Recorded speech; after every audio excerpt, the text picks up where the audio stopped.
네, 여러분 안녕하십니까. 실전의 부학 7-2강입니다. 큰 가슴근 시작하도록 하겠습니다.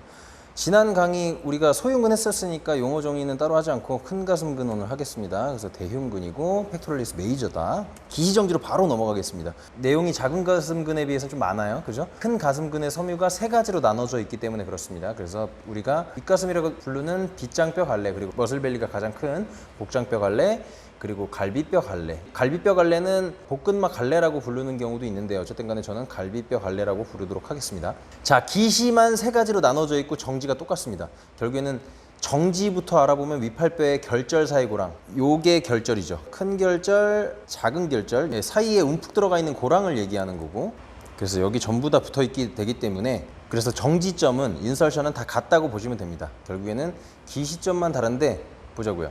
빗장뼈 갈래는 빗장뼈의 2분의 1까지 붙는다. 그래서 빗장뼈 뭐 정확하진 않겠지만 절반 정도가 붙는다라고 생각하시면 되고, 복장뼈 갈래는 복장뼈 전부 다 붙고, 지금 이렇게 해서 복장뼈 복합체죠. 복장뼈 복합체에 전부 다 붙고, 갈비 연골, 그러니까 늑연골 얘기하는 거죠. 갈비뼈에서도 연골 부위가 있으니까 거기에 붙는다고 합니다. 그래서 2에서 4번까지. 그리고 갈비뼈 갈래는 갈비 연골, 마찬가지 연골에만 붙습니다. 연골에 5번에서 6번, 그러니까 2번에서 4번, 4번 이후에 5번과 6번 두 개만 붙는 거죠. 이건 3개 붙고 이건 2개 붙는다. 이렇게 기억하시면 될 것 같아요. 그리고 제가 조금 전에 기시 설명드릴 때 복근 근막 갈래라고 부르는 것처럼 배 바깥 빗근, 그러니까 외복사근이죠. 외복사근 근막에도 붙는다. 이렇게 알고 계시면 될 것 같습니다. 크게 다루진 않을 거지만 가슴근이 또 복부에 있는 근육들이랑 굉장히 큰 연관성을 가지고 있다. 근막 경선에서도 이런 얘기가, 비슷한 얘기가 나오죠. 지금 요게 결절 사이 고랑에 대한 그림을 보여드리고 있는 겁니다. 작은 결절, 큰 결절, 그리고 요 사이가, 요 사이 움푹 들어가 있는 부분이 고랑이다. 바이시피탈 그루브라고 하죠. 자, 그리고 제가 지금 배 바깥 빗근의 근막과 연결성을 가지고 있다라는 측면에서 뭐 요 부분을 얘기하는 것 같아요. 그죠? 지금 이게 익스터널 오블리큐니까 복사근이잖아요. 복사근 안쪽에 있는 근막들이랑 연결되어 있다. 그래서 이게 근막 경선에서 특정한 연결성을 가지고 있다. 이 정도만 알고 계시면 될 것 같습니다. 넘어갈게요. 공통작용이 있죠. 우리가 세 가지가 우리가 잘 알고 있는 수평 내전이죠. 하리존탈 어덕션, 그래서 수평 모음을 얘기하고, 안쪽 돌림, 인터널 로테이션이죠. 안쪽 돌림. 팔이 이렇게 돼 있는 상태에서 이렇게 되는 거. 복장뼈 갈래와 동일하다. 이거 복장뼈 갈래가 가장, 이 머슬벨리가 가장 큰 부분을 얘기하는 건데 복장뼈 갈래의 작용과 동일합니다. 아예 동일하기 때문에 복장뼈 갈래에 대한 작용을 설명하지 않을 거고. 자, 빗장뼈 갈래를 보자고. 윗가슴. 윗가슴을 보게 되면 제가 아까 빗장뼈의 절반이 붙어 있다. 안쪽 절반에 붙어 있습니다. 그렇다 보니까 얘가 이쪽 방향으로 당기게 되면 시상면에서 팔을 어떻게 합니까? 굽힘합니다. 굽힘. 이렇게. 이게 굽힘. 그래서 여러분들 인클라인 가르칠 때 저는 여기 이 쇄골 아래쪽 2분의 1 지점 만지라 그러고 팔 올려보라 그럽니다. 그럼 근육이 올라가고, 근육이 움직이게 되거든요. 바로 구심성활성하면서 근육의 볼륨이 잡히는 게 느껴지실 거예요. 그렇기 때문에 우리가 인클라인을 하는 겁니다. 라고 이해를 시키기도 합니다. 한 가지 작용이 더 있는데 제가 지금 어깨뼈랑 빗장뼈랑 복합체를 보여드리고 있는데 빗장뼈를 내리는 역할을 하겠죠. 왜? 이렇게 당기니까. 무슨 얘기인지 아시죠? 지금 첫 번째 설명드린 요 그림 같은 경우에는 쇄골이 고정되어 있는 상태에서 팔이 올라가는 환경에 대한 설명을 하는 거고, 지금 두 번째 그림 같은 경우에 빗장뼈 내림이라고 하면은 윗팔뼈가 고정되어 있는 상태에서 구심성 활성화하면 빗장뼈를 내리는 역할을 하겠죠. 그래서 내리는 역할을 하기 때문에 어깨뼈를 내림하거나 전굴, 엔터리 틸팅이죠. 하는데 또 역할을 하기도 합니다. 라운드 숄더랑 또 연관성을 가지고 있겠죠. 빗장뼈 갈래의 작용 한 가지를 더 보면 앞 어깨 세모근, 그러니까 전면 삼각근이죠. 전면 삼각근과 상호작용을 합니다. 얘가 일을 못하면 전면 삼각근이 하든 둘 다 과활성화가 되든. 왜냐면 지금 힘의 방향이 비슷해지게 되죠. 그래서 우리가 인클라인에서 세팅을, 숄더 패킹을 제대로 못하면 전면 삼각근이 우세하게 쓰이는 현상이 일어나죠. 그렇기 때문에 우리가 윗가슴 운동을 시킬 때는 앞 어깨 세모근의 컨디셔닝을 꼭 짚고 넘어가야지만 회원분들한테 좋은 피드백을 얻을 수가 있겠죠. 자, 갈비뼈 갈래의 작용을 보겠습니다. 늑연골 5번, 6번이라 그랬는데 지금 얘는 좀 많이 붙어 있네. 그림마다 좀 달라요, 이게. 자, 이 부위를 얘기하는 겁니다. 보면은 팔을 모음하는 역할을 하겠죠. 왜? 체간이 고정되어 있는 상태에서 팔을 이렇게 당기니까 맞죠? 그렇기 때문에 우리가 하고 있는 아랫가슴 운동이랑 일치하게 되겠죠. 딥이나 디클라인 벤치프레스 이런 게 같은 방향 설정을 통해 운동을 하는 게 되겠죠. 자, 아까 제가 갈비뼈 하각에 5번, 6번 늑연골에 붙어 있고 이 전 사진을 보면 조금 더 많이 붙어 있는 형태로 되어 있는데 결국에는 갈비뼈 갈래가 너무 단축되어 있으면 우리가 이 가로막, 횡격막 호흡할 때 뭔가 영향을 미치겠죠. 그렇기 때문에 이 호흡과도 연관성을 가지고 있다 정도만 알고 계시면 될 것 같습니다. 그리고 한 가지 더. 자, 요게 이렇게 이 안에서 말려 들어가지고 고랑이 붙잖아요. 이 위팔뼈 고랑이 붙잖아요.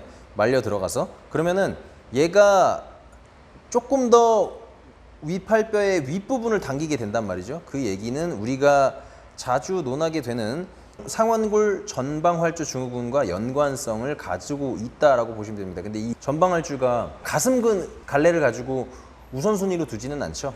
여러 가지 상완골과 어깨를 잇는 척추와 어깨뼈를 잇는 근육들과 연관성을 가지고 있기 때문에 그런 역할도 한다라고 보시면 될 것 같습니다. 여기서 말하자고 하는 거는 큰 가슴근의 갈비뼈 갈래 조금 더 자세하게 볼 필요가 있다라는 취지에서 설명을 드리는 겁니다.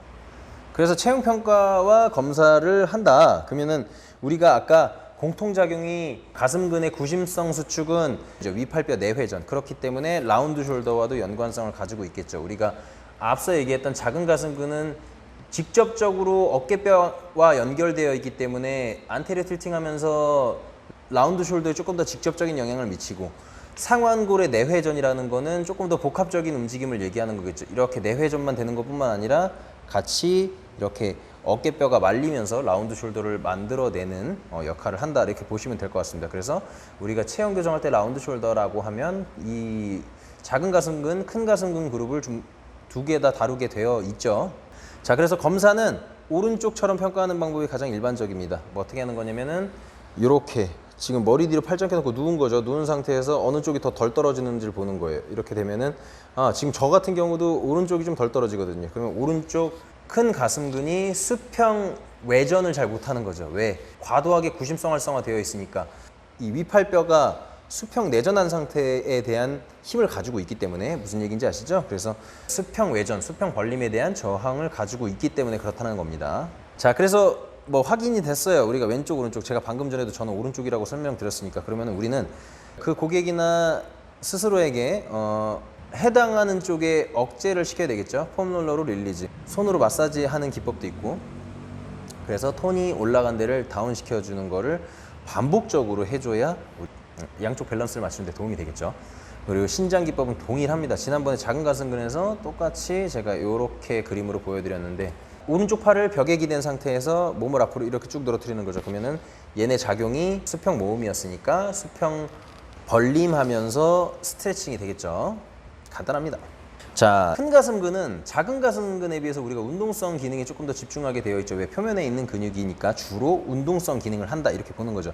그래서 정확하게 운동 방향을 좀 설정해 드리려고 하는데 우리가 벤치프레스 말고는 이 운동 방향성에 대해서 좀 모호해 하시는 분들이 계세요. 특히 빗장뼈 갈래, 윗가슴을 하려면 어떻게 방향 설정을 해야 되는지. 그래서 지금 위에 보면 팔이 밑에서 위로 올라오죠. 왜냐면은 우리가 견관절 굴곡 그리고 수평 내전이 작용이니까 저항은 수평 외전 그리고 신전이 포함된 동작이 일어나야 되겠죠. 그러면은 이렇게 팔이 밑으로 벌어진 상태가 편심성 활성화 상태에서 다시 모으면 구심성 활성화 하겠죠. 자, 그리고 여기 오와 이렇게 나와 있는데 제가 한 가지 더, 이게 이렇게만 운동이 되는 게 아니죠. 왜냐면은 이렇게 이마면에서만 봤을 때도 나와 있는 근육이기 때문에 위팔뼈 위치를 높이 해서 이렇게 하는 운동들도 포함이 될 겁니다.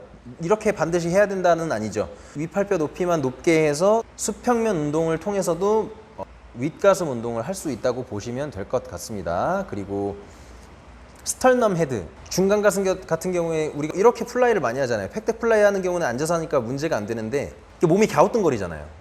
왜냐면 저항이 뒤로 있으니까 몸을 이렇게 통제하기가 어려워질 수 있단 말이에요. 그렇기 때문에 약간 위에다 꼽아놓고 상체를 숙여놓고 해서 맞추는 게 되겠죠. 이런 거는 다른 근육들도 마찬가지인데 케이블을 이용할 때 저는 어떻게 그 회원분들 지도를 하냐면 우리가 쓰고자 하는 근육이 시작되는 지점과 케이블이 뽑히는 방향을 일치시키라고 합니다. 그러면은 스털넘 헤드라고 하는 중간 가슴에 힘의 방향과 일치하게 되겠죠. 눕혀야 되겠죠.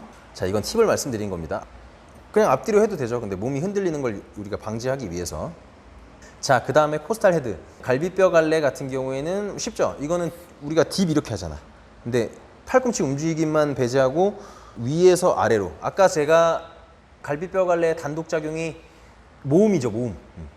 그러면은 벌림한 상태에서 저항을 받고 있는 거고 신장성 스트레스를 받고 있는 거고 수평 모음이 공통작용이니까 수평 벌림 상태에서 스트레스를 받아야 되겠죠. 무슨 얘기인지 아시죠? 운동 방향은 지금 두 번째 그림처럼 되는 거죠. 그래서 이렇게 시작해서 일로 모이는 느낌으로 운동을 하시면 될 것 같습니다. 근데 이게 여기서 하나 좀 개인적으로 되게 중요하게 생각하는 관점은 케이블 플라이에서 체관을 통제하기 어렵다고 해서 다리를 이렇게 짝짝이로 놓는 거는 저는 굉장히 부정적으로 생각을 합니다. 왜냐면은 호흡과도 연관성을 가지고 있고 골반이 틀어진 상태에서 이 저항 운동을 하는 거를 저는 굉장히 좋아하지 않아요. 그래서 어렵더라도 발을 앞으로 놓고 시키고 심지어 이렇게 코스탈 헤드를 하는 운동하는 경우에는 저항이 위에서 아래로 주어지기 때문에 몸이 많이 흔들리지도 않습니다. 이거 되게 중요하게 생각하는 관점입니다. 골반이 틀어진 상태에서 운동을 반복적으로 하면 안 되겠죠. 자, 그림을 보여드리면 우리가 과한 그림이긴 하지만 이 지금 클레비클 헤드죠. 클레비클 헤드가 이렇게 구분되어 있다. 그 다음에 중간 가슴이고 아랫 가슴은 여기 표시되지 않았지만 어쨌든 간에 이렇게 구분이 되어 있습니다. 자, 문제의 고찰입니다. 마지막 큰 가슴근의 과활성화가 어떤 문제를 일으키는지에 대한 문제죠. 아까 제가 서두에 말씀드린 것처럼 앞 어깨 세모근의 과도한 스트레스를 받을 수 있겠죠. 큰 가슴근이 과활성화돼도 문제, 큰 가슴근이 역할을 제대로 못해도 힘을 제대로 발생을 못해도 문제.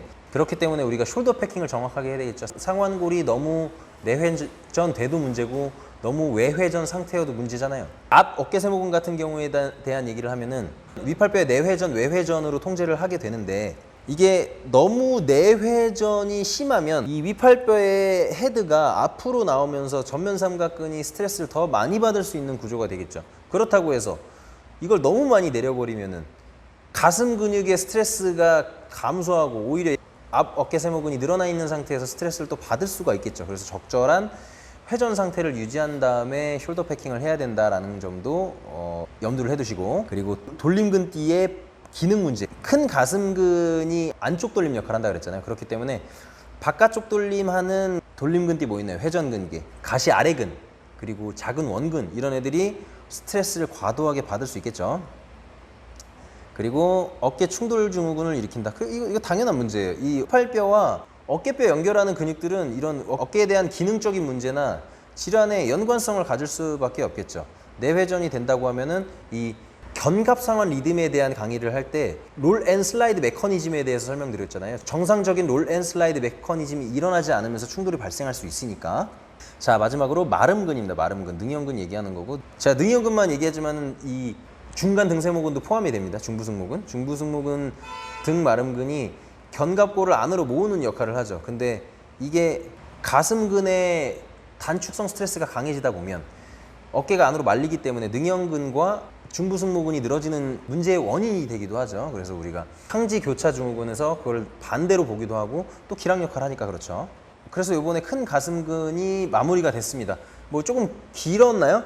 생각보다 좀 안 긴 것 같아가지고 제가 간략하게 좀 얘기를 하려다 보니까 많은 부분을 좀 생략하고 좀 알려드리고 싶은 부분만 요약해서 말씀을 드렸다고 생각을 합니다. 그래서 부족한 부분은 항상 있다고 생각하는데 이게 요새는 긴 동영상을 잘 안 보려고 하시니까 제가 생략한 부분들이 굉장히 많다고 양해를 해주시고, 추가로 질문이 있으시면 뭐 댓글 달아주시면 제가 아는 한도 내에서 최대한 성심성의껏 답변을 해드리도록 하겠습니다. 그리고 PPT 자료는 아까 틀린 게 너무 많아가지고 죄송하지만 그거 수정해가지고 다시 올려드리도록 하겠습니다. 다음 강의는 목비근, 흉쇄요돌근이죠. 목비근으로 찾아뵙도록 하겠습니다. 끝까지 시청해주셔서 감사합니다.